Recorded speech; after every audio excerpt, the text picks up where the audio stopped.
আসসালামু আলাইকুম। আমাদের মশাখালী ফেসবুক পেজ এবং ইউটিউব চ্যানেল থেকে সবাইকে স্বাগতম জানাচ্ছি। এই মুহূর্তে আমরা ট্রেনের মাধ্যমে আমরা চলে এসেছি আহমদবাড়ি। এখানে আসলে রেল স্টেশনের অস্তিত্ব না থাকলেও আসলে দেখা যাচ্ছে যে ট্রেন এখানে থামতেছে, কিন্তু রেল স্টেশনের তুলনামূলকভাবে কোনো ধরনের অস্তিত্ব আমরা এখানে লক্ষ্য করতে পারছি না, কারণ এখানে খালি জাস্ট একটা ভবন আছে। কোনো ধরনের প্ল্যাটফর্ম বা যাত্রী ছাউনি বা এমন কোনো মানে উপাদান আমরা আসলে রেল স্টেশনের এই মুহূর্তে আমরা আহমদবাড়ি স্টেশনে দেখতে পাচ্ছি না।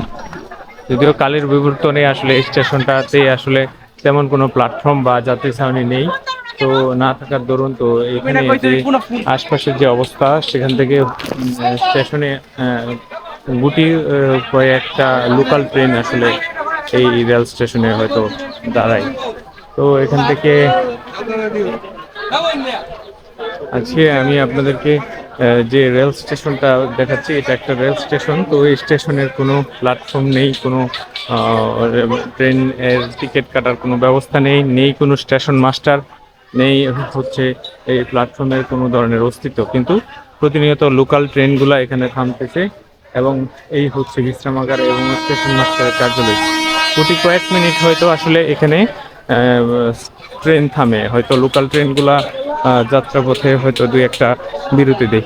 এই হচ্ছে বর্তমানে ময়মনসিংহ লাইনের যে ট্রেনের অবস্থা, সেটা আপনাদের সামনে দেখানোর চেষ্টা করলাম।